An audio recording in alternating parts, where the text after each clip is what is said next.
여기 봅시다. 그러면 그러나 둘째 줄, 그것 때문에 하나님은 죄의 조성자가 아니시며 피조물의 의지에 폭력을 가지도 않으시고, 절대로 억압해서 하나님의 뜻을 이룬 게 아니라 인간의 자유의지를 살려가면서 그 뜻을 이룹니다.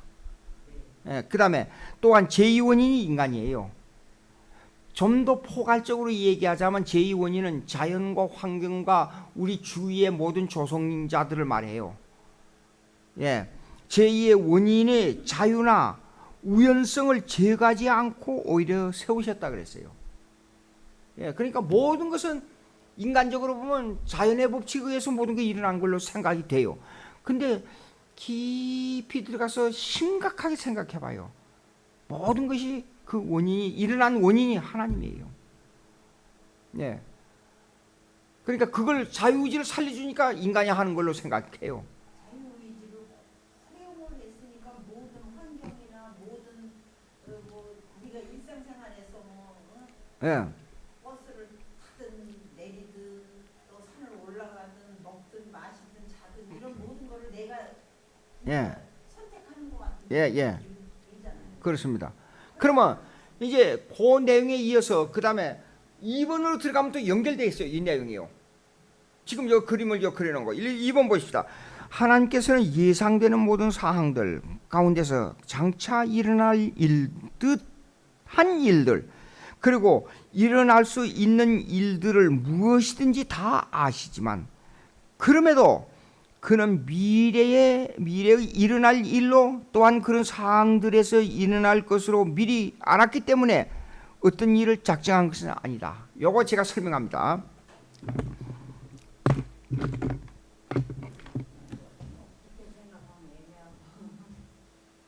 근데 성경을 많이 읽으면 이거요, 그렇게 참 진짜 하나님 이런 분이신구나.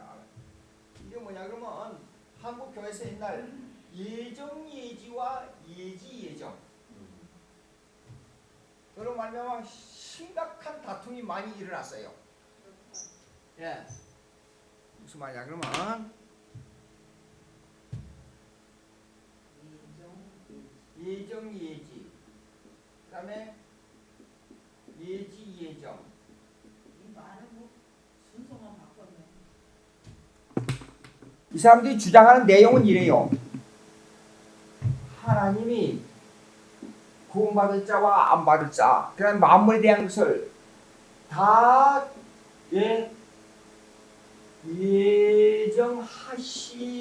예정하심으로 알았다. 요걸 갖다 예정이에요. 예정하셨기 때문에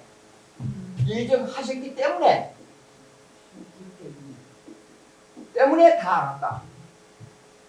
그걸 예정예지라고 해요. 하나님이 했으니까 다 알았겠죠.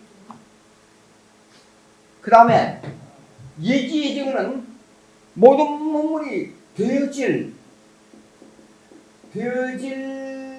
것을 다 아시었기 때문에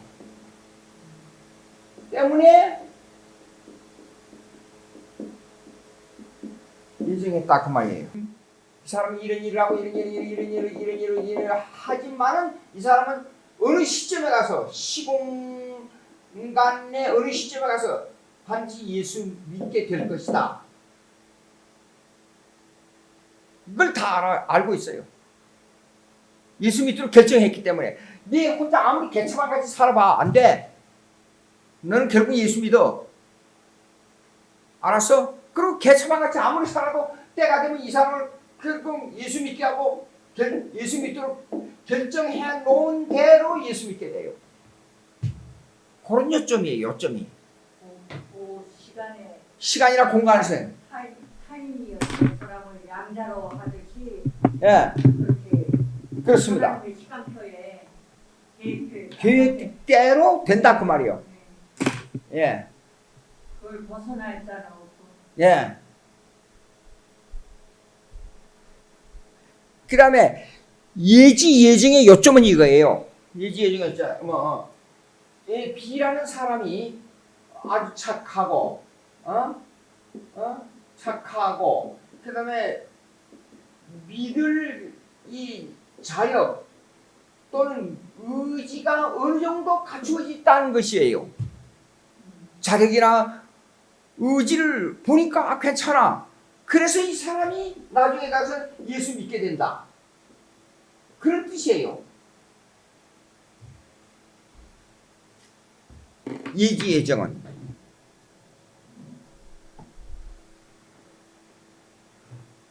그러면 여기 예지예정은 하나님의 공의가 없네요. 예지예정이라고 자체가 하나님 것이다. 자유. 사실은 이렇습니다. 예정 예지냐 예지 예정이냐 하는 것은 시간 이전에 창세 이전에 하나님의 계획이지 시공간 속에서 그것이 변경되거나 또 아니면 수정할 수 있는 게 아니에요. 예, 변경되거나 수정할 수 있는 게 아니에요.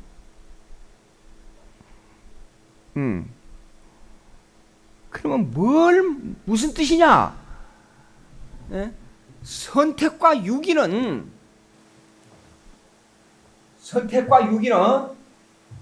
예정은 있잖아요. 이미 예지가 포함되어 있어요. 그리고 예지 다 알고 있다 하는 말은 또 예정을 이미 전제하고 있어요. 적으세요. 예정은 예지를 포함하고 있고, 예,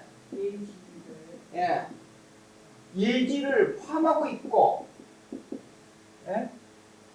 예지는 예정을 이미 전제하고 있어요.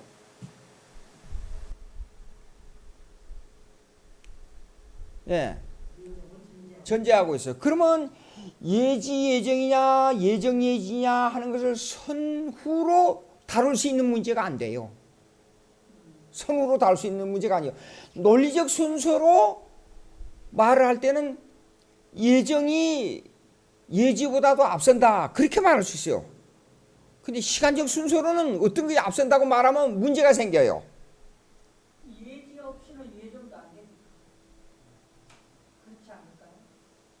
그래, 이렇게 얘기해야 돼요. 예정은 예지를 이미 포함해 버렸어요. 그렇죠. 그리고 예지는 이미 예정을 전제하고 있어요. 네. 시간적 순서로 정하면 불가능해요. 문제 불가능한 예, 아니라는 말이 맞네요. 그렇죠. 그러니까 예지 예정이냐 예정 예지냐 하는 것을 다투면 그거는 허공에 바람 잡는 식이에요. 무의미한. 뭐 전혀 무의미해요. 그건 하나님의 예. 어떤 거기에서 예. 해야지. 근데 옛날에 우리 한국에서 장로교의 예정 예지 장로교, 그 다음에 예지 예정 감리교 그렇게 나눴다고요. 그런 말을 하게 되면 이제 또 이런 것을 가지고 질문하게 되면 존 프레임의 입장에서 그걸 그렇게 말하게 되면 장로교가 아닌가 그렇게도 생각할 수 있어요. 또 그러니까 들어봐야 알아요. 그 내용을 구체적으로. 근데 시간적 순서는 전혀 불가능해요. 자, 그래서 예정 미리 결정했다 그러잖아요. 그럼 다 알고 있어요. 그다음에 다 안다는 것은 이미 예정이라는 것을 전제하지 않고는 다 알 수가 없어요. 그러니까 두 개가 서로 교류하고 교차된 서로 연관관계를 가지고 있는 것이지 우선순서를 가지고 시간적 우선순서를 가지고 말할 수가 없어요. 그러면 2번을 읽어보면요. 그 내용을 가지고 2번 읽어보면 이해가 돼요. 하나님께서 예상되는 모든 상황들 가운데서 장차 일어날 일들 또 그러니까 이건 예지를 말합니다. 장차 일어날 일들이니까. 그리고 일어날 수 있는 일들은 무엇인지 다 아시지만 예지를 이 얘기하잖아요. 미리 안다니까. 그럼에도 그의 미래에 일어날 일로 또한 그런 상황들에서 일어날 것으로 미리 알았기 때문에 어떤 일을 작정한 것은 아니다. 알았기 때문에 일을 결정한 건 아니에요. 하나님께서는 자기의 영광을 나타내기 위하여 그의 작정으로 어떤 사람들과 천사들은 영생 얻도록 예정하셨고 다른 사람들과 천사들은 영원한 죽음에로 미리 정하셨다. 이해가 되죠? 요거는 이미 결정된 이 쌍방 예정이라 그래요. 요걸 보고 분명히 성경에는 어떤 사람들은 믿도록 예정하셨고 어떤 사람은 버리도록 예정하셨어요. 근데 왜 일방 예정을 얘기하는지 이해가 안 돼요. 성경 구절 많이 나오잖아요. 1번 보세요. 한번 찾아봅시다.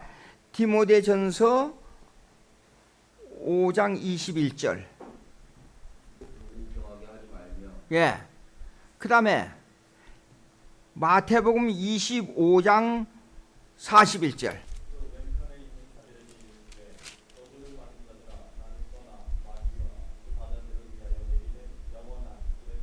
예.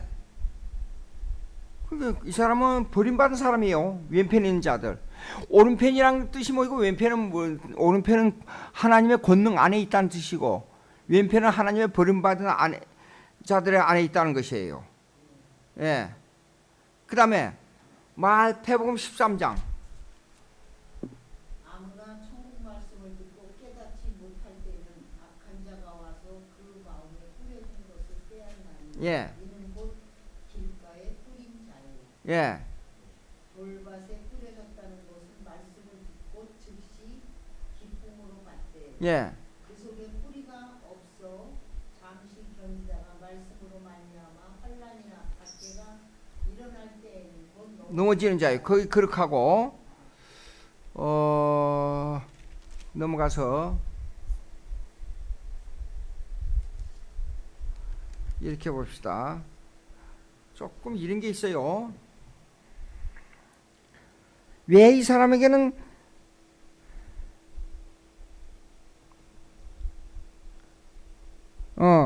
14, 15 읽어봐요. 14절, 15절. 13장 14, 15요? 예. 이사야의 예언이 그들에게 이루어졌음이 이렇듯 너희가 듣기는 들어도 깨닫지 못할 것이요 예. 공부하도 알지 못하리라. 예. 이 백성들의 마음이 완악하여져서 그 귀는 듣기에 둔하고 눈은 감았으니 이는 눈으로 보고 귀로 듣고 마음으로 깨달아 돌이켜 내게 고침을 받을까 두려워하니라. 옳지. 그랬죠. 가만 있어. 11절 한번 보세요. 11절. 천국의 비밀을 아는 것이 너희에게는 허락되었으나 그들에게는 아니되었느니라. 아인되었나니 그랬어요. 그러니까 하나님이 허락해야만 이 천국의 비밀을 알 수가 있어요. 참 묘해요. 처음에 내가 이런 걸 읽을 때 이런 게 있나 그랬어요. 어떻게 인간이 이렇게 말하고 하나님을 부르는데 이럴 수가 있느냐. 근데 로마서 9장 한번 봅시다. 13절 11절부터 읽으면 더 좋아요. 이 자식들이 아직 나지도 아니하고 무슨 선이나 악을 행하지 아니한 때 택하심을 따라되는 하나님의 뜻의 인으로 말미암지 않고 오직 부르시는 이로 말미암아 소개하려. 근데 이거 처음에 내가 성경 읽을 때 읽으면서요, 고민 참 엄청나서. 아니 내가 태어나기도 전에 택하심을 따라 내가 예수 믿게 되고 안 믿게 된단 말이에요. 이게 말이 돼요 이게? 근데 믿어보니까 그게 아니에요. 근데 13절에 보면 예를 있어요. 다 같이 기록된 바 내가 야곱은 사랑하고 예수는 미워했다는 거예요. 그러니까 분명히 쌍방 예정이에요. 사랑할 자는 사랑하고 미워할 자는 미워한 거예요. 그러니까 선택되지 않는 사람은 아무리 몸부림을 쳐도 예수 못 믿어요. 참 이상해요. 여기 16절에 보면 그런지 원하는 자로 말미암도 아니요 다른 박질한 자로 말미암도 아니요 오직 긍휼히 여기시는 하나님으로 말미암음이니라. 내가 아무리 다른 박질해도 안 돼요. 예수 믿고 천국 가겠다고 아무리 발버둥 치고 노력해도 안 돼요.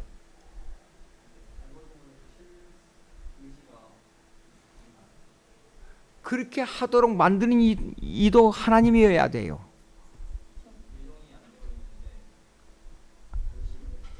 하나님을 위해서 절대로 열심을 못 내요.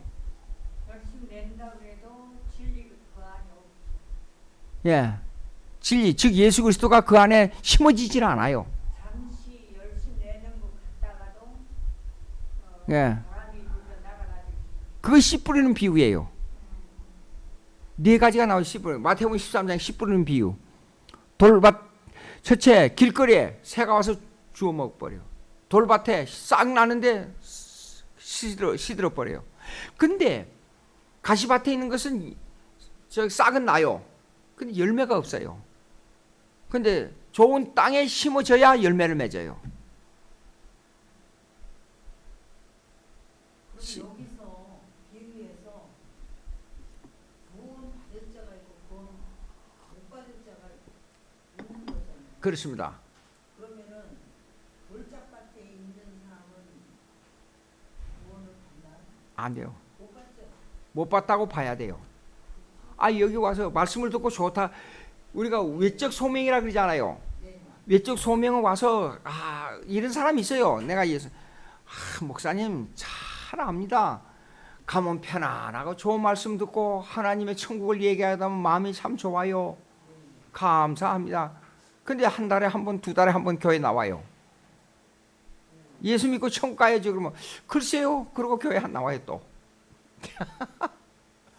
그러니까 이게 말씀이 심령 속에 들어가서 말씀으로 말미암아 그것이 그 내리고 말씀이 그 뿌리가 내리고 자라고 열매를 맺어야 돼요. 꽃을 피우고 교회는 다니는 거지 구원은 없는 거예요. 그런 사람들이 많아요. 근데 그걸 보고 목사님들 설교 중에 이런 게 있어요. 그걸 보고 그 행위에 의해서 구원이 결정된다 해가지고 그걸 극단적인 윤리 도덕주의로 몰고 가는 것도 문제가 있어요. 예, 행위 자체가 구원이 있는 것처럼 이런 사람은 구원 못 받습니다. 그렇게 결정을 해버려요. 그러면 그것도 성경에 틀린 거예요. 왜냐 그러면 평생에 개차반 같이 살다가 마지막에 가서 신앙 고백하는 사람이 있으니까. 예, 또뭐 부정을 하더라도 예. 술이 아주 취해서라도 하나님 제가 이런 죄인입니다. 이런 사람이 있어요. 예. 그러니까 그거 하나님의 신비는 몰라요. 그래서 구원에 있어서야 성령 사역의 교리를 보게 되면 구원론이라 그래요. 구원론을 보게 되면 구원론이 뭐냐 그러면 성령에 대한 신비 사역의 교리라 그래요. 그걸 구원론이라 그래요. 몰라요. 특별히 존 모리는 미스티컬 유니언, 신비적 결합이라 그래요. 예, 전혀 몰라. 30년 이상을 우리 아버지한테 복음을 전도하는 거 아닙니까 제가. 근데 세상 떠나기 얼마 전까지도 이거 여기서 이제 일을 하는데 똑 정확하게 20년 전입니다. 갑자기 아버지 몸이 아프다고 병원에 지금 입원해서 의식이 없다 그래서 부랴부랴 이거 마지막 전도의 기회. 그때까지 아버지 구원에 대해서 내가 미심적인 게 많았거든요. 부랴부랴 날아가가지고 병원에 도착하자마자 아버지 예수 믿고 천국 가는데 예수 천국 가면 뭐 어떻고 그래 요한복음 3장 16절이고 그냥 내 자신도 모르게 한 5분 동안 계속 그냥 이 얘기를 해버린 거예요. 그런데 이렇게 눈을 뜨고 날 쳐다보더니 내 손을 꽉 잡아요. 그래서 그리고 그 이 얘기가 5분 동안 연락에 막 떠들어 설교를 하고 나니까 아버지가 고개를 끄덕끄덕 하면서 그래요. 그거 그냥 생각했어요. 근데 한 달 후에나 세상을 떠났거든요. 근데 우리 동생들에게 일러줬어요. 계속 복음을 전하고 지켜라. 그리고 난 여기 와서 일 있으니까 왔다가 그리고 아버지 무슨 일 있으면 빨리 전화를 해라. 들어갈 수 있도록.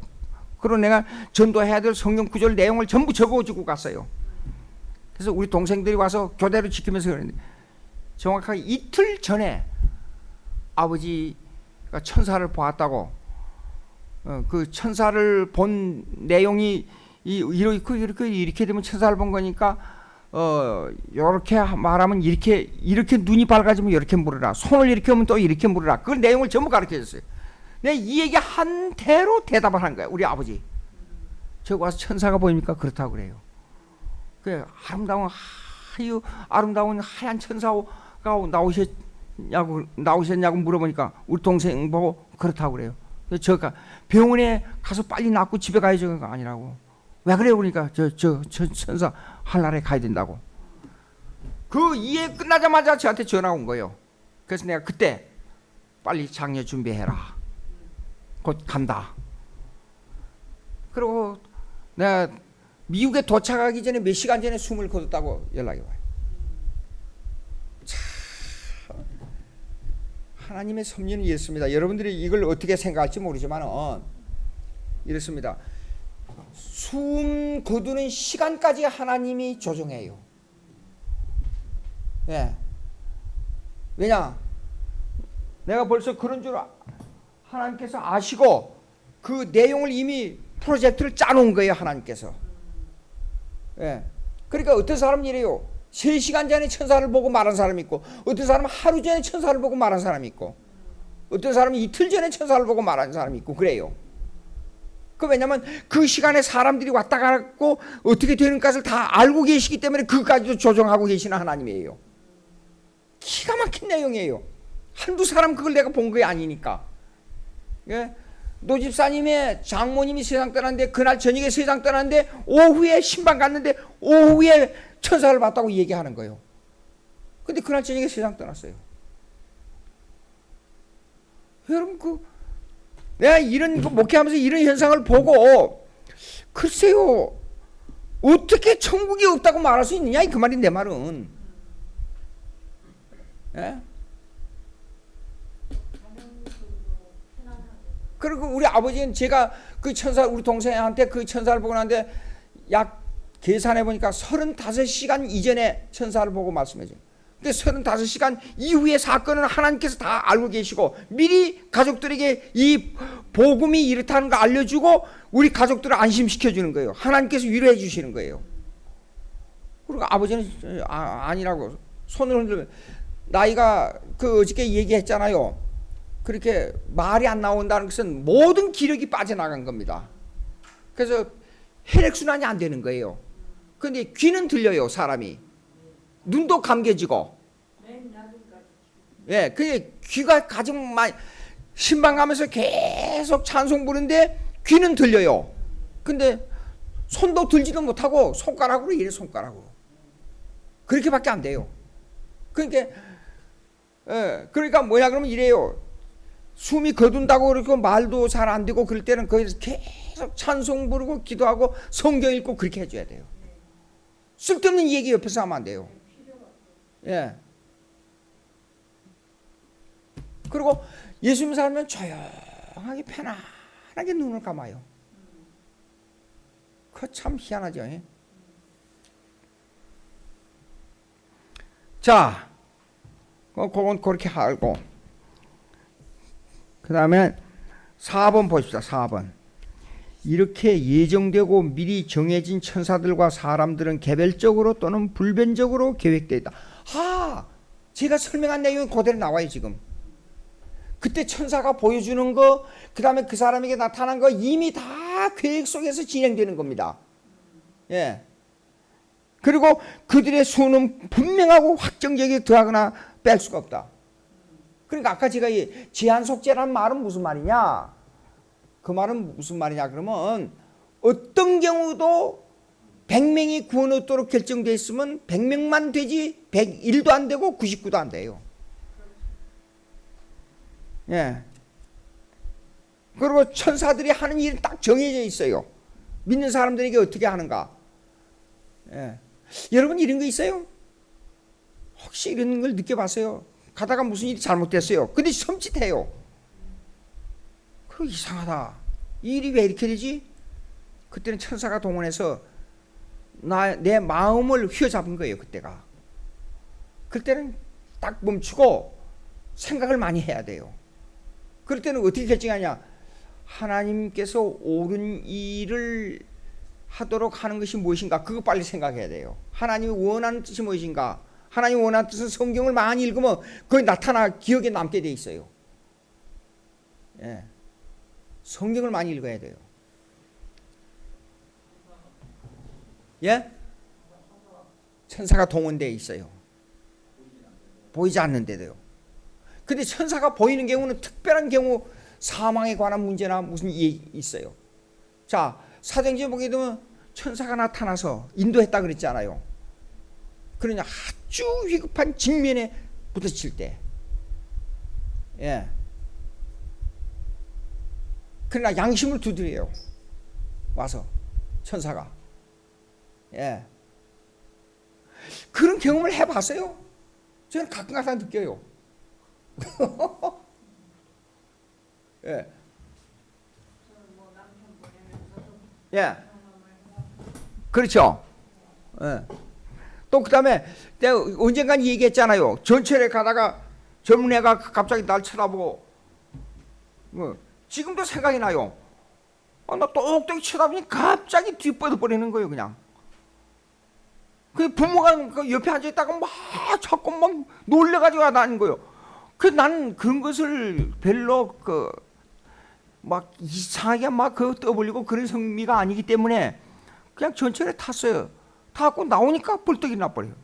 전철에 타가지고 안 쳐다보니까. 그리고 부모하고 일어나서 저쪽으로 가는 거예요. 그거 참 희한해요. 어떤 때는 귀신이 역사하기도 하고. 예. 우리가 평상시에 이렇게 가지만은 언제나 내 주위에는 성령의 편과 악마의 편이 지금 다투고 있어요. 모든 일상생활에서 그걸 꼭 인식해야 돼요. 예. 근데 박효진 장로님의 이 간증 속에 이런 게 있어요. 사행수가 있었잖아요. 근데 어느 사행수를 만나가지고 이 얘기를 하는데 가서 막 그렇게 정신없이 막 떠드는 사람이 갑자기 박효진 장로님을 만나고는 이상한 소리를 하는 거예요. 그래서 이게 뭐냐 그랬더니 저기요, 뭐지 왔다 갔다 한대요. 그럼 그 사람하고 이 얘기를 해요. 그 베개 왔다 갔다 한 사람하고. 근데 박 장로님은 그것이 뭔지를 전혀 모르는 거예요. 지금 보이지도 않고 안 느껴지니까 봤죠. 근데 이 사람이 악마에 사로잡힌 거예요. 그래서 악마가 시킨 대로 가족을 살해한 거예요. 저도 옛날에 기차역에서 보내는 애는요 4살 정도밖에 안 되는데요. 예. 기차역 대합실에 와가지고 갑자기 막대기를 이렇게 들고 있는데 4살밖에 안 되는데요. 거기다 막대기를 던져요. 왜 저러지? 좀 이상하다. 귀신 들렸다 그 생각이 딱 들었어요. 예. 근데 저리 가라고 그러더라고요. 예. 근데 4살밖에 안 된 애가 예. 그 역전에 보면 기차역에 그 담이 있거든요. 담 위에 좁아요. 예. 거기를 짐승처럼 뛰어가요. 4살밖에 안 되네. 하하. 거기 막 뛰어다니고 혼자 구석에 있는 귀신이랑 얘기하고 다니고. 네, 예. 내가 귀신을 보는 거야. 근데 이제 성경을 보면 이런 게 있어요. 예수 안 믿는 사람인데 평상시에 이성적으로 사는 사람이 있고 또 그런데 취해가지고 그 한 사람이 있어요. 그 차이는 뭐냐면 이렇습니다. 인격의 의지의 문제예요. 의지가 강한 사람은 인격적으로 의지가 강한 사람은 그런데 휩쓸려 들어가지 않아요. 근데 감성적인 사람은 그런데 휩쓸려 들어가요. 예. 그러니까 지적인 벌커프의 조지신화를 보게 되면 하나님을 이해하는데 제일 첫째 지적인 요소를 먼저 이해해요. 그 다음에 감성이에요. 그 다음에 의지예요. 예, 그러면 지적 요소는 뭐냐 그러면 이 오성이 뭐예요? Understanding, the feeling of understanding. 그 느낌의 이해에 대한 느낌이에요. 보고, 듣고, 생각하고, 말하고 하는 이런 그 느낌에 대한 오성을 통해서 이 이해에 대한 느낌을 통해서 들어오는 그 주관적 인식이에요. 그걸 갖다가 인투이션이라 그래. 인투이션, 직관이라 그래. 직관. 예. 이것이 어느 쪽으로 인격적으로 어느 쪽으로 더 강하느냐 약하느냐에 따라서 그 사람이 어떻게 이 인격이 움직이느냐 하는 것이 결정돼요. 예. 그리고 심지어는 어떤 사람이 무슨 행동을 하잖아요. 예. 차 안에서든지 뭐 이렇게 그런데 그 어린애들 어른들 그게 귀신이다 아니다 이거 그것까지도 분별이 되고 돼요. 보이고 조정하는 거 예, 그런 것도 느낄 때가 있어요. 그렇습니다. 그러니까 우리가 신앙생활을 할 때 그렇게 자기의 주관적으로만 평가하지 말고 항상 생각하는 것은 뭐냐면, 예, 지적이며 의지적이며 감성적인 것을 여러 가지로 생각하고 그걸 비교 대조하는 신앙생활을 할 수 있어야 돼요. 감성적으로만 하고 막 휩쓸리게 되면 이거 완전히 예수 믿는다는데 문제를 일으킨단 말이에요. 예. 그리고 고등학교 때 저기 자취를 했는데요. 주인 아줌마가 그 마루에서 부닥거리를 했어요. 무당을 데려다가. 아, 근데 이제 나는 그 마루 옆쪽 방에 다른 애하고 둘이 자취를 했었는데 예. 제가요 거기서 무당을 뚫어지게 쳐다보면서 계속 기도를 했어요. 신이 이 귀신이 못 오게. 아, 네가 여기 하나님 믿는 백성이는데 어디 와서 무슨 짓을 하려고 가라고 절대로 오지 말라고 계속 막 속에서 명령이 막 나오는 거예요. 고등학교 때 결국은 그 굿을 못 하고 갔어요. 당연하죠. 네. 그러니까 우리 어머, 무당이 붙을 때는요. 네. 예수 믿는 사람은 가라고 무당이. 그건 맞아요. 못 있게. 우리 아버지가 네. 그래서 여기 예수 믿는 사람은 가라고 굳이 안 된다고. 그래서 맞아요. 갈대요. 그래요. 우리 어머니가 저기 옆집에서 저기 점쟁이가 와서 점을 치고 있었잖아요. 근데 이웃집에 무엇을 물건을 좀 빌리러 간 거예요. 그러니까 들어갔는데 내용도 모르고 그냥 우리 어머니 들어간 거예요. 근데 점쟁이가 있다가 딱 멈춰가지고 가만히 보니 저 사람 가라고. 왜 그러냐니까 저 예수 믿는 사람이 왔다고. 처음 만났는데 어떻게 알아요? 5번 보세요. 5번. 읽어보세요. 어떤 분이.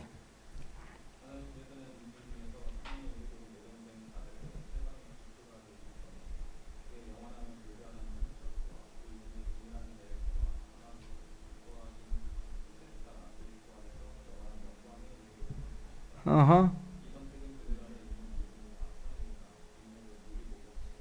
옳지.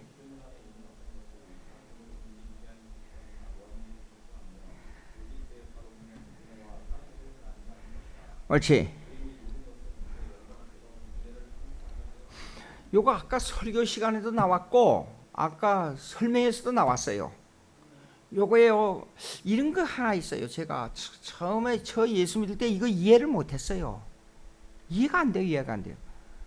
근데 갈수록 믿어가면서 에베소서 1장 4절에 창세 전에 그 선택의 나를 예수 믿도록 하는 선택의 조건이 두 가지가 있더라고요. 첫째가 그리스도예요. 그리스도. 그 다음에 나를 조건 없는 사랑이에요. 사랑. 그 두 가지가 원인이 돼서 나를 예수 믿도록 하는 거예요. 근데 이걸 잘 설명하고 있어요. 예. 인내, 선행이나 인내를 미리 보고 하신 것이 아니며 피조물 안에 있는 어떤 것들이 하나님을 움직이게 하는 조건이나 원인도 된 것이 아니에요. 조건 없는 선택이에요. 그러나 그 속에는 미리 아시는 것이 다 포함되어 있어요. 예.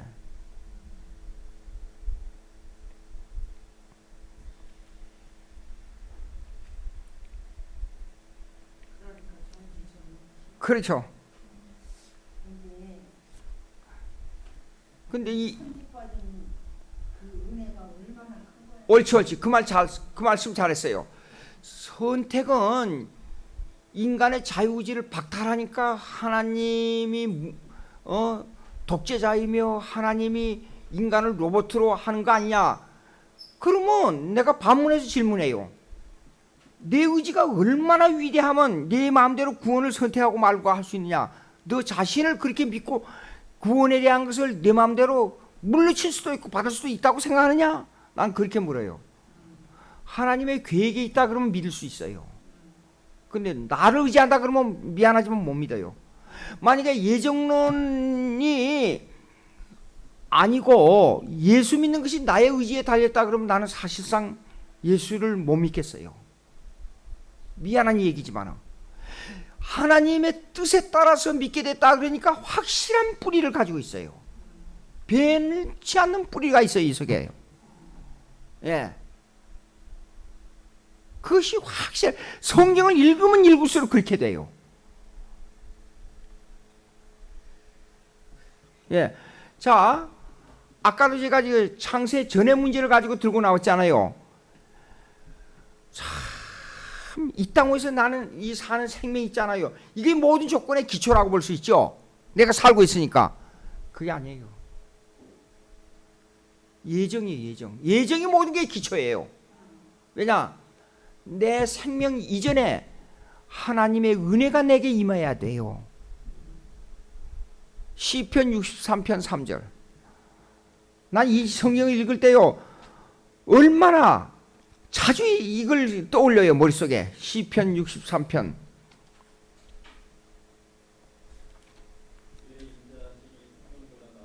그 우리말에는 주의 인자하심이라 그랬잖아요. 주의 사랑, 주의 은혜란 뜻이에요. 그러니까 사랑 안에서 우리를 선택했다 그랬죠. 예. 그러니까 내 생명이 태어나기 이전에 하나님의 사랑으로 선택이 돼야 그것이 내 생명의 원인이기 때문에 창세전에 하나님의 사랑이 우선이에요. 그래야 내가 이 세상에서 태어날 수 있어요. 63편 3절.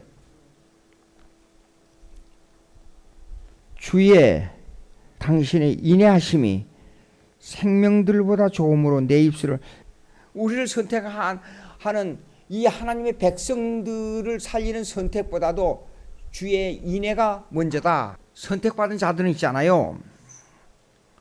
선택받았기 때문에 내 의지에 따라서 주위 환경, 사람 모든 것이 나의 의지에 따라서 이루어지는 게 아니고 주위 환경 모든 조건 예수 믿도록 하는 일까지도 하나님의 계획에 의해서 이루어져요.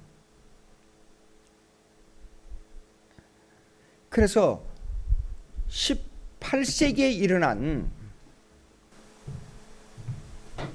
디이즘,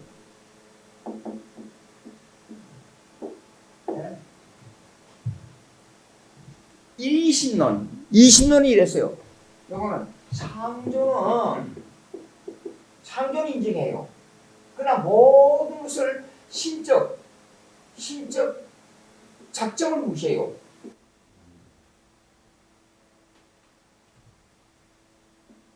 그래서 18세기의 엘라이먼트 계몽주의 사상은 하나님의 뜻을 거역하는 생각이에요. 시계 태압을 한번 배터리를 넣거나 태압을 딱 해놓고 나면 저절로 돌아가잖아요.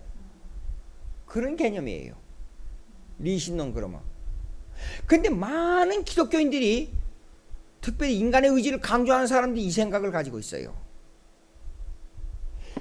저 구원론에 들어가면 예수 믿는 거는 내가 예수 믿고 성령은 따로 받는다 이렇게 생각해요.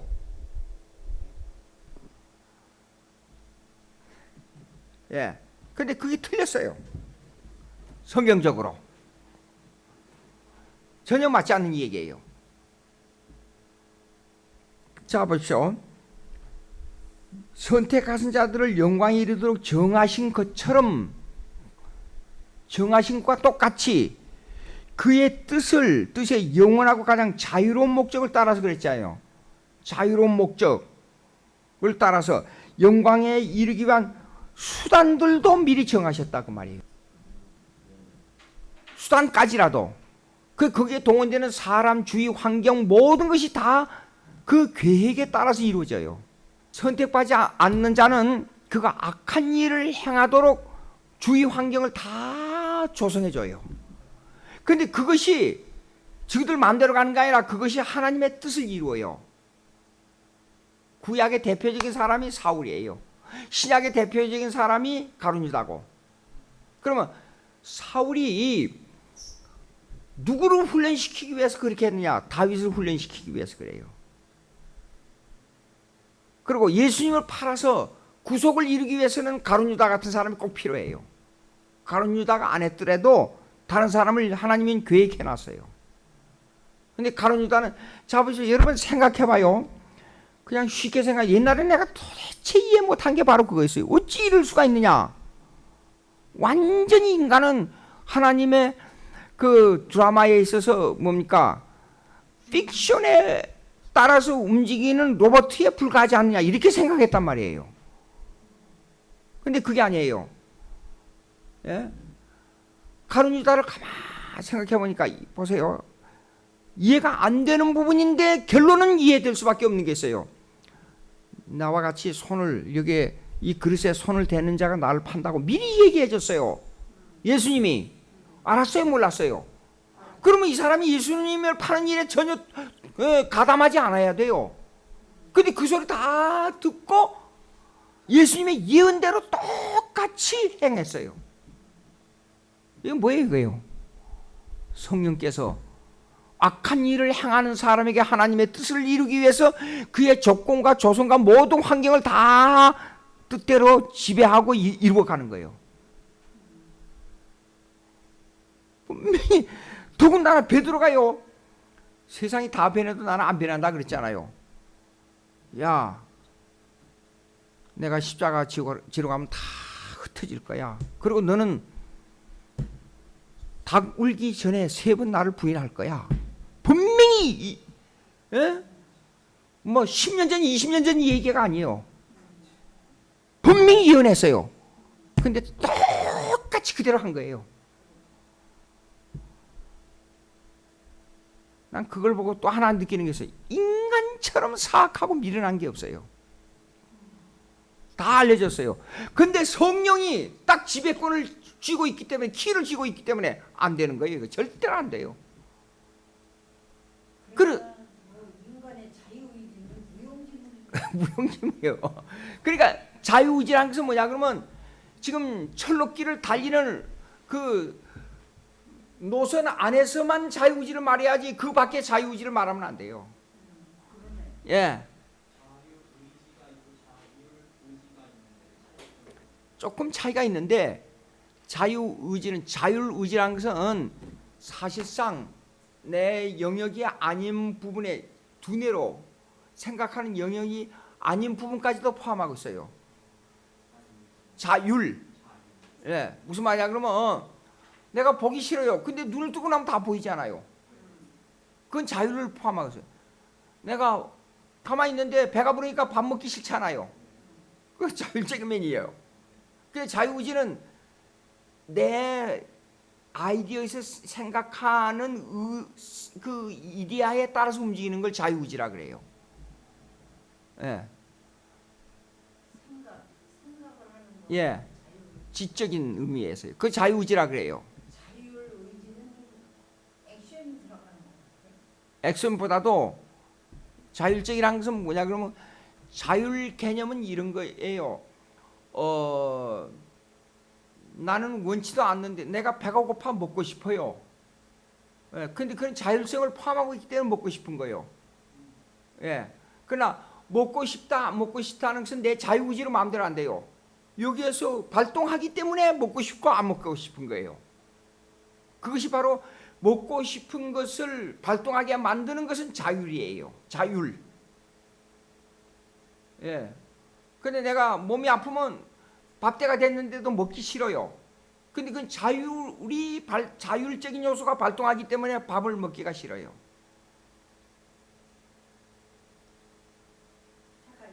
헷갈려요? 많이 헷갈리네. 그게요, 여기서 심리학에 나오는데 휴겐 교수가 이런 말을 하더라고요.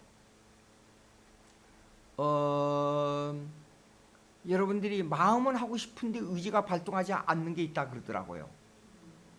If you want to do that by yourself. 그러나 you cannot do that. 무슨 말이냐 그러면 내가 꼭 해야 될 일인데도 불구하고 몸에서 말을 듣지 않는 거예요. 그건 자율적인 요소가 거절하기 때문에 그래요. 예. 근데 억지로 이걸 하는 사람은 자유의지를 동원해서 그걸 하는 거예요. 근데 보자고요. 그러면 이제 둘째 문장 보십시다. 그러므로 택함을 받은 사람들 곧 아담 안에서 타락한 사람들이 그리스도에 의해 구속되며 적절한 때에, 그러니까 시공간도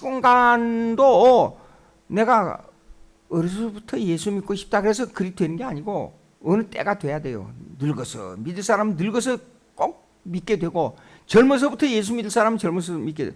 그러므로 택함을 받은 사람들 곧 아담에서 타락한 사람들은 그리스도에 의해 구속되며 적절한 때에 역사하시는 그의 성령으로 말미암아. 이 말은 뭐냐면 예정된, 즉 택함 받은 사람들에 대한 이 얘기예요. 되며 그의 성령으로 말미암아. 이건 구원이 지금 나옵니다. 그리스도를 믿도록 유효하게 부르심을 받아. 유효 소명이 뭐예요? 유효 소명은 하나님의 말씀이 영의 양식으로 내 심령 속에서 이루어지는 거예요. 그 다음에 칭이 되고, 이 말은 법적 선고라 그래요. 여러분 들은 거 다시 한번 복습합니다. 법적 선고는 실제로는 죄인이에요. 근데 예수님의 의의 옷을 입고 보니까 속에는 아직 썩은 그대로 있어요. 죄의 모습. 근데 가만히 판사가 내리다 보니까 아무리 봐도 이 의의 옷으로 딱 덮어버렸어요. 그러니까 죄를 찾을 길이 없는 거예요. 그러니까 판사가 너는 죄가 없다 딱 선언하는 거. 그 법적 선고를 보고 의인이라 그렇게 하는 거예요. 그걸 칭이라 그래요. 그다음에 양자, 이거는 생명책에 기록된 거예요. 그 칭의와 양자는 하나님의 단독 사역이기 때문에 내가 어느 시 어느 때 어떻게 되면 몰라요. 그런데 이미 예정된 사람에게는 이것이 반드시 내려지게 돼 있어요. 모르지만은.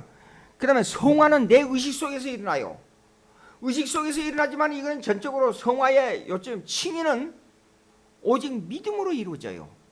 마찬가지로 성화는 내 속에서 이루어지지만 성령에 의해서 오직 믿음으로만 이루어져요. 이것도 내 윤리적 도덕적 노력으로 이루어지는 게 아니에요. 성화는. 그러니까 성화는 더 깊은 은혜와 더 깊은 회개를 계속하는 것이 성화예요. 예. 그 다음에 구원에 이르는 믿음을 통하여 그의 능력으로 보호를 받는다. 일생에요. 이렇습니다. 나 성역 공부하다가 젊은이가 이렇게, 그럼 목사님, 뭐 법적 선고 받았을 때 의인이었기 때문에 마음대로 죄 지어도 되겠네요. 그래요. 그럼 죄 지어 보세요. 가서 죄 지으라고 마음대로. 구원받은 사람은 그것이 얼마나 괴로운지 몰라요. 일생을 괴롭힙니다. 빨리 회개해야 돼요. 예. 평생 남아 있어요. 그걸 알아야 돼요. 그러니까 죄를 안 지려고 무지장의 노력을 써요. 근데 여러분 이걸 아셔야 돼요. 자기가 죄와 싸우면서 하나님의 은혜를 느끼는 행복이 얼마나 큰지를 알아야 돼요. 그걸 몰라요, 사람들이. 예? 성화론을 공부하면 성화론을 깊이 공부. 그래서 내가 논문 쓸 때 성화론 논문을 썼어요. 졸업 논문에. 옛날에 한 20페이지밖에 안 돼요. 근데 그 MD THM 논문은 100페이지 정도를 쓰든지 아니면 저 20페이지짜리 5개를 쓰든지 그러더라고요. 그래서 기왕이면 내가 좀 공부를 하기 위해서 하나만 쓰지 말고 5개를 쓰겠다 그랬어요. 닥터 통이라고 논문 심사 교수인데 써가지고 이렇게 보더니 그 양반이 우연히 가다가 여기 총장했던 김희한 박사를 만났어요. 그래서 미스터 킴이 공부를 어떻게 하냐고 그러니까 닥터 통이 He's excellent student 그랬는가 봐요. 아주 특수한 학생이라고 얼마나 좋은지 모르겠다고. 그래가지고 김희한 목사님이 여기 한국에 와서 나를 칭찬하고 돌아다니고 그런 적이 있었어. 그때 성화론에 대해서요 뭐냐면 닥터 통이 A 플러스를 해놨더라고요. 내가 지금 그 내용을 지금 얘기하는 거예요. 그렇게 성화를 읽으면서 감동이 된다고 그러면서 그 얘기요 지금. 예, 성화론. 그 너무 쓰는 게 영어로 쓰는 건데 이렇게 많아요 지금. 거기다 Confucianism, Christianity 무슨 말이냐면 유교와 기독교. 내가 가끔 유교의 문제점 얘기하잖아요. 그때 너무 쓴 거예요. 유교의 문제점 많아요. 한국의 윤리, 도덕, 정치의 이 비리 전부 유교의 문제예요. 사상을 따져보면요. 예. 그리고 남만 공격하고 나는 의롭고 전부 유교에서 나온 거예요. 유교는 모든 것이 네거티브 에틱스라 그래요. 부정적. 근데 파지티브 그 긍정적인 요소만 친구만 있어요. 친구만. 부모의 자식까지도 부정적인 요소가 있어요. 즉 말하자면 자식은 부모의 소유물이에요. 유교의 입장에서는. 친구만 부모 유신 서로 신뢰를 가지라 친구만. 그리고 부부도 유별이에요. 부정적이에요. 그리고 군신유의 신하만 저기 왕을 잘 섬겨야지 왕은 제 마음대로 해도 돼요. 이런 나쁜 것이 들어있어요. 예. 자, 그 통하여 그의 능력으로 보호받는다는 것은 일생을 자라가면서 성화의 완성은 없어요. 하늘나라에 가서 완성돼요. 그럼 일생 동안 어떻게 보호받느냐? 죄를 지어도 회개할 수 있는 길을 열어주고, 예? 우리가 외로운 길을 갈지라도 하나님께서 나를 보호하고 그런 보호를 받아요. 예. 그 다음에 오직 택함을 받은 자 외에는, 선택된 자 외에는 다른 아무도 그리스도에 의해 구속을 받지 못하고 유효하게 부르심을 받지 못하고 칭의와 양자와 성화와 구원을 얻지 못한다. 결론이에요.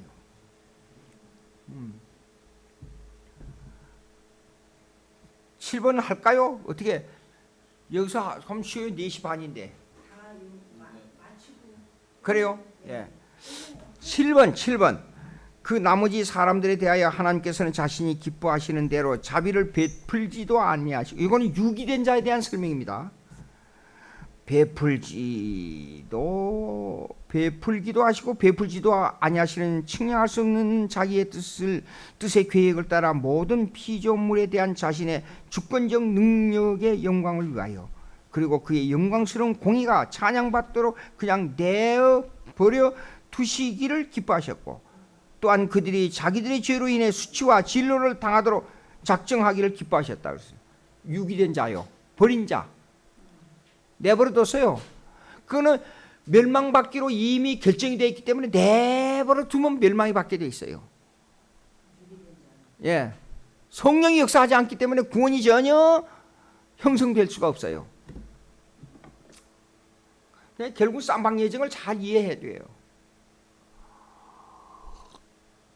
쌍방 예정을 이해하지 못. 아니, 버린 자는 그냥 버리면 되지 왜 하나님의 그걸 그러기를 기뻐하셨다고 말합니까? 그렇게 질문하는 사람이 있더라고요.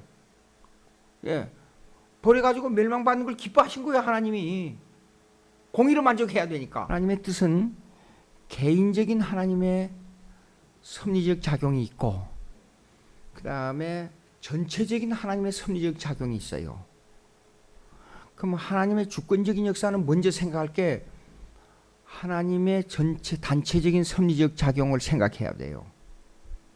무슨 말이냐면 개인적으로 사는 것을 보면 부분적이라 하는 말은 소수, 불신자들이 잘 사는 것은 소수는 그렇게 돼요.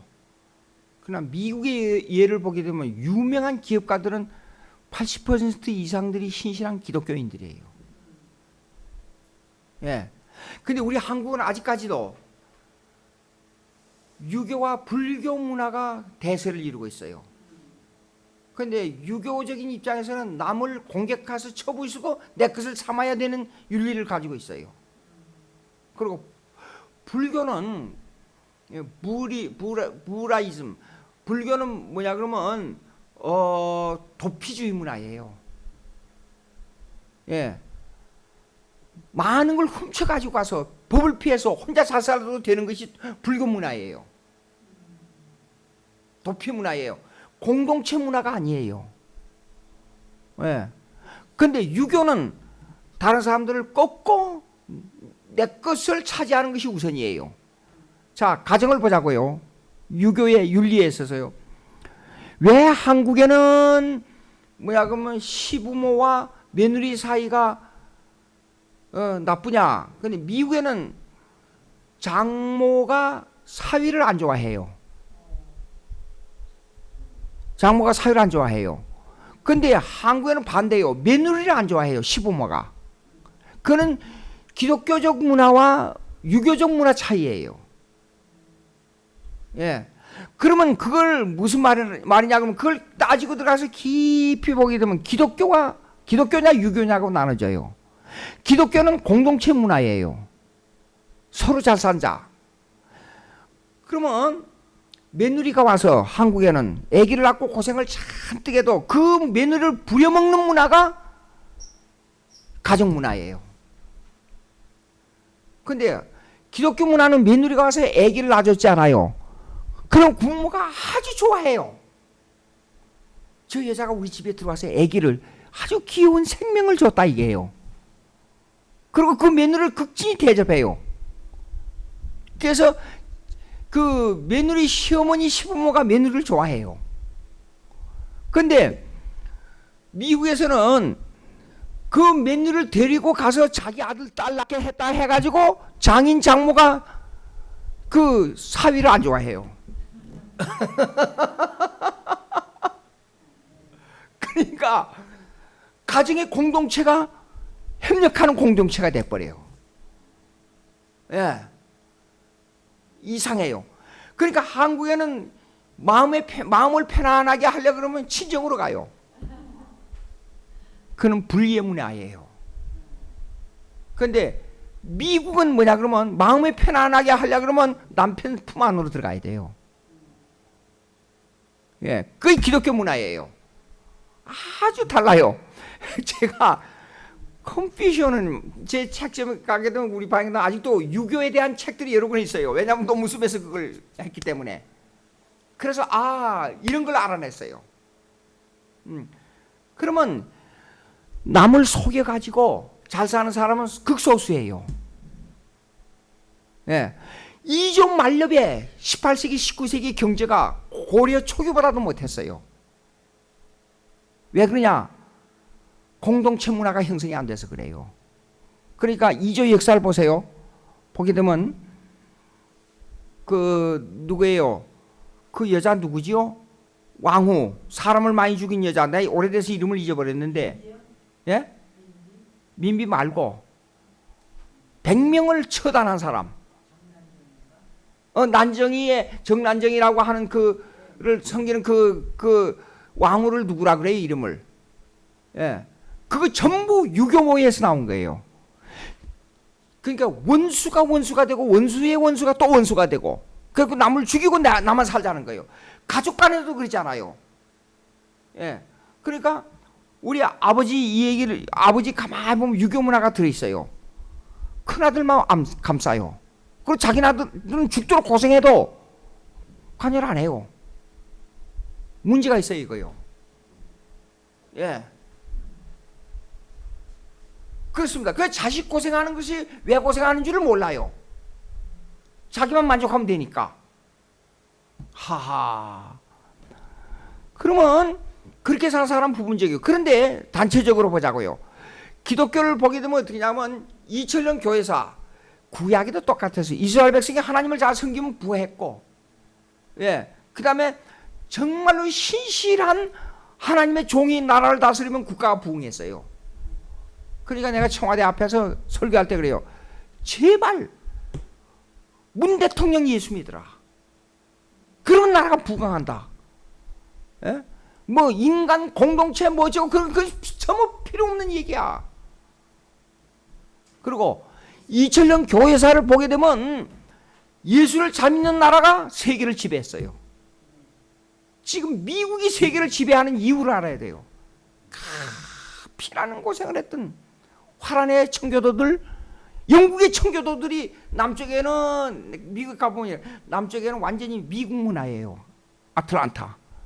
북쪽에 시카고 중심으로 해서 북쪽에 저기 청교도들 멤피스, 시카고 밑에 거기는 북쪽 보수주의자들, 남쪽 보수주의자들 그래요. 그럼 북쪽에 전부 화란 사람들이 보수주의자예요. 예. 이 사람들의 그 피에 기독교의 사상이 그들에게 들어가 있기 때문에 미국을 지배하는 거예요. 세계를 지배하고. 예. 그러면 2000년 교회사에서도요, 가장 기독교가 피를 많이 피해 순교를 많이 당하고 그 열매가 5세기에 이루어졌어요. 근데 5세기부터 10세기까지 그렇게 평화로운 정말로 기가 막힌 태평성세를 이뤘어요. 기독교가 국교가 돼버렸으니까. 근데 이성주의가 타락하면서 르네상스 14세기 문화가 들어오고 종교개혁이 일어난 거예요. 근데 종교개혁이 일어날 때 두 군데 봉우리가 있습니다. 화란하고 영국이에요. 예. 그 후예가 미국으로 왔어요. 그러니까 500년을 지금 기독교 문화가 지배하고 있고, 구약에는 이스라엘 문화가 지배했고, 신약에 와서는 300년 동안이나 순교자들을 냈던 피해 기독교가 세계를 지배한 거예요. 이런 역사를 구체적으로 제가 18세기 그 소요한 교수가 이걸 좀 받아서 논문을 전부 번역해 줬어요. 18세기, 19세기 청교도들의 흐름이라 해가지고 해주면서 다시 한번 그때 느낀 것이 다시 읽어야겠다. 그리고 자세히 또 읽어봤어요. 읽어보니까 아직까지도 유럽에는 청교도의 문화가 남아 있어요. 예. 그러니까 이런 걸 잘 알아야 돼요. 왜 한국에 한국에 누가 정치를 잘하고 어쩌고 그런 얘기 하더라고요. 천만의 말씀. 한국의 선교자들의 피값으로 말미암아 불쌍한 이 민족을 완전히 가장 세계에서 피폐한 나라에 있어요. 19세기 말 보면 경제적. 여러분 이거 역사를 이렇게 자주 읽어봐야 돼요. 이조문화 마지막에 역사를 읽어보면 이런 게 나와요. 살 수가 없으니까 불을 뗄 수가 없어요. 산에 나무가 없어지고. 그래서 막 5평, 6평짜리 큰 방을 만들어요. 그래갖고 할아버지, 아버지, 손자 7, 8명이 거기서 다 자는 거예요. 한 방에서. 예. 그리고 농사를 짓고 나면 그 짚을 갖다가 불을 떼고 사는 거예요. 방을 2개를 거치할 수가 없어요. 가난해서. 그러다가 선교사가 들어온 거예요. 예. 그러니까 그러면 오늘날에 이 부자로 산다 하는 것은 기독교인들이 다 같이 똑같이 평균적으로 부자로 산다는 그 개념보다도 국가의 개념으로 봐야 돼요. 예.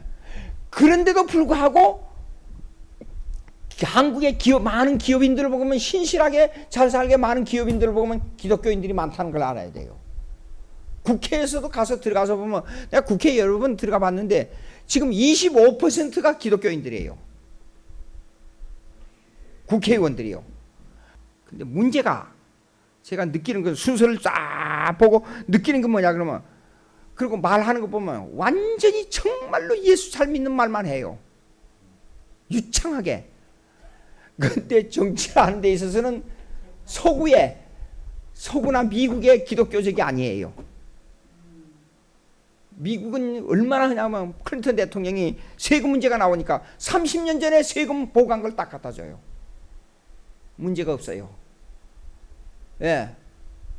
그래 한국 사람들은 이해가 안 되는 거예요. 자기가 자청해서 갖다 줘요. 조사하라고. 근데 한국은 기독교인이 돼가지고도 자꾸 뒤에서 말은 유창하게 기독교적으로 하는데 내용에 실제로 들어가면 아니에요. 그러니까 청교도의 훈련을 받아야 돼요. 청교도들이 뭐예요? 절대 정직, 절대 준법 정신, 절대 근면. 예? 그걸 제1 생활의 기준으로 삼았어요. 이것이 안 돼요. 이것이 안 돼. 그리고 신학교 와서 일을 해보니까 난 13년이나 청교도들한테 교육을 받았기 때문에 여기 와서 하는 것 보면 정말로 별천지에 와서 하는 거예요. 그 다음에 8번 마지막에 하고 끝나십시다. 지극히 신비한 이정 교리는 특별히 신중하고, 이거는 마지막 결론이니까 신중하고 조심스럽게 다루어야 한다.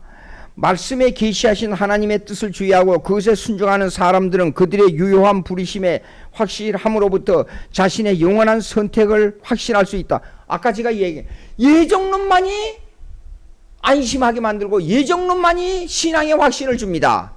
어떤 사람이 예정론 얘기하니까 은혜가 없다 그러더라고요. 아니, 하나님만 할 수 있다는 것이 은혜가 되지 내가 할 수 있다는 게 왜 은혜가 돼요? 그 다음에 그리하여 이 교리는 복음을 신실하게 순종하는 모든 자들에게 찬양과 경외심과 하나님을 사모하는 마음을 가지도록 할 것이며, 맞아요, 나아가 겸손과 군면함과 풍성한 위안을 안겨줄 것이다. 예정론은요, 노력을 감하게 만든다 그래요. 근데 반대입니다. 왜냐 그러면 예정론은요, 오직 성령이 역사해야만 내가 구원받을 수 있고 성령에 의해서만 내가 열심을 낼 수 있다, 그렇게 하기 때문에 내가 열심히 나온다는 것은 내 의지가 아니고 하나님의 의지라는 것을 생각하게 되면 열심을 더하게 만들어요. 어때요 여러분? 내 의지로 가지고 전도해봐라. 전도해. 그러면은 성령을 그걸 성령이다 하시잖아요. 그러면은 성령을 받으려면 어떻게 해야 되느냐 이 문제를 가지고 지금 막 난리들을 치잖아요. 그게 틀렸어요. 그래서 그게 문제라는. 그게 말이 틀렸어요. 예. 여기 설명할게요. 그래서요. 이거는 아주 간단한 겁니다. 성령 받았다 하는 것은 예수 믿고 나서 뭘 받는 게 성령 받는 게 아니에요. 그러니까 이 문제를 예. 확실하게 해야 돼. 성령 받았다 그러면 마태복음 12장 30절부터 32절 이거 딱 적어야 돼요. 그 다음에 고린도전서 12장 3절. 예. 그 다음에 성령 이거 성령 받았다. 그 다음 성령 충만. 성령 충만은 사도행전 요거는 기니까 2장부터 아주 4장까지 해버려요. 4장까지. 성령 충만. 4장까지요. 4장 8절에 보면 성령이 충만해. 베드로가 저기 말씀했는데 뭐 기적이나 능력이나 어떤 게 방언이나 그게 아니고 성령 충만하여, 예? 이스라엘이 이 백성이 예수 그리스도를 죽인 사건을 얘기한 거예요. 그거. 그러니까 성령 충만에는, 그리고 오순절 사건은 성령 충만으로 일어난 사건이에요. 자, 그 다음에 성령의 열매. 열매. 그러면 갈라디아서 5장 육신의 효과 성령의 소욕이니까 같이 나온 거 5장 17절 이하 쭉 나와요. 그 다음에 성령의 은사. 요거는 고전 12장 4절 쭉 이하에 나와요. 12장 4절. 예. 간단히 설명할게요. 이거는요, 예수 믿었다가 성령 받았다예요. 성령으로 말미암지 않고는 예수 그리스도를 주시라 할 수 없다 그랬어요. 성령 해방죄가 뭡니까? 성령을 해방하는 자는 구원을 받지 못한다 그랬죠. 마태복음 12장 31절에. 그 뭐냐 그러면 성령이 없이는 예수 못 믿어요. 성령이 역사해야 예수 믿어요. 그것이 성령 해방죄예요. 그러면 성령 해방죄는 뭐예요? 성령을 받는 것을 반항하는 거예요. 그러니까 성령 받았다는 것은 예수 그리스도를 받아들이는 거예요. 그래서 믿어야만 성령을 믿었다 하는 것은 성령을 이미 선언적으로 받았단 말이에요. 예. 근데 교회에서 잘못하고 아주 잘못 가르치는 게 있죠. 예수는 내가 의지적으로 믿고 성령은 따로 받는다 그러는데 성령 받는 게 뭐냐? 은사를 받는 걸 성령 받는 걸로 말한다니까요. 여기에 문제가 있어요. 아유, 구원론 읽어봐요. 짬머리 구원론 읽어. 요거는 뭐냐 그러면 이거는 성령의 강력한 지배권으로 들어가는 거예요. 성령 충만이라는 것은.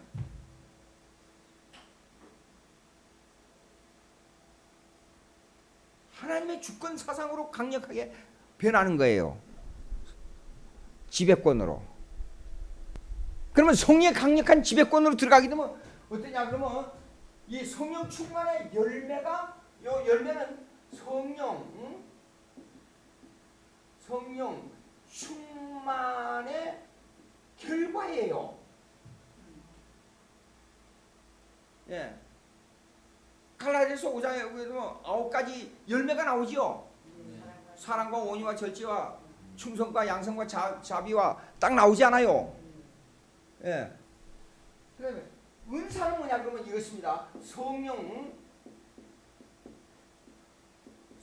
사역에 또 하나의 인스트루먼트, 성령 사역에 뭐냐 그러면 요거요. 인스트루먼트 수단이에요. 수단.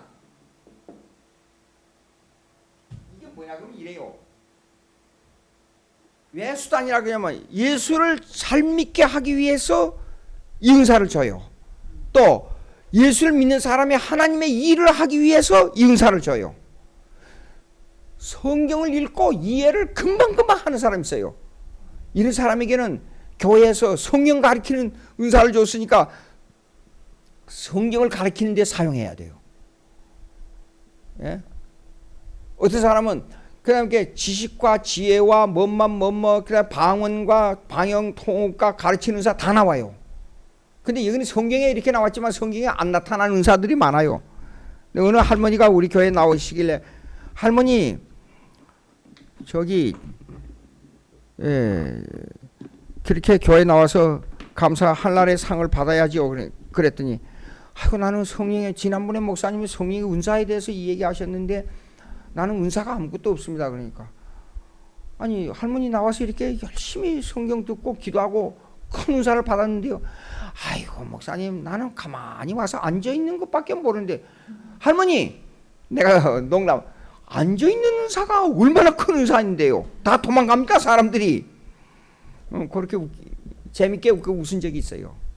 성경에 나타나지 않는 은사가 화목하는 은사, 무슨 은사, 남을 도와주는 은사 다 은사예요. 이 나온 사람들은 다 있어요. 근데 제일 먼저 나와서 똑똑하게 설교를 듣는 그 할머니는 다른 사람에게 모범이 돼요. 그래서 이 은사는 뭐냐면 있습니다. 이런 게 하나 있어요. 믿기 전에도 성령의 은사가 내려요. 이 사람 예수 믿게 하기 위해서 방언이 찾아오는 경우도 있어요. 예. 또 하나님을 더 확실하게 믿을 수 있도록 방언이 찾아오는 경우도 있어요. 그러니까 자기에게 오는 은사를 남의 말 듣고 이렇게 자기와 하나님의 관계니까 남의 말 듣고 이러쿵저러쿵 흔들지 말 것. 예. 명심해야 돼요. 그리고 내가 옛날에는 이랬어요. 다른 사람들이 전부 보고 목사님은 성경과 신학에 밝으니까 가르치는데 좀 집중해. 다른 거 하지 말고 집중하라고. 난 예사로 들었어요. 그 얘기를. 근데 나에게 주어진 은사가 성경 고린도서 12장을 읽어보니까 내 그 나오는 은사가 거기에 있더라고요. 예. 근데 그걸 너무나도 쉽게 생각한 거예요. 한 10년 동안. 참. 요거 꼭 그래. 근데 문제점이 뭔 줄 알아요? 문제점 성령 받았냐 할 때 꼭 성령 은사에다가 결부를 시킨단 말이에요. 아니에요. 고린도서 12장 4절 한번 고전 12장 4절 한번 이거 꼭 읽어봅시다 한번.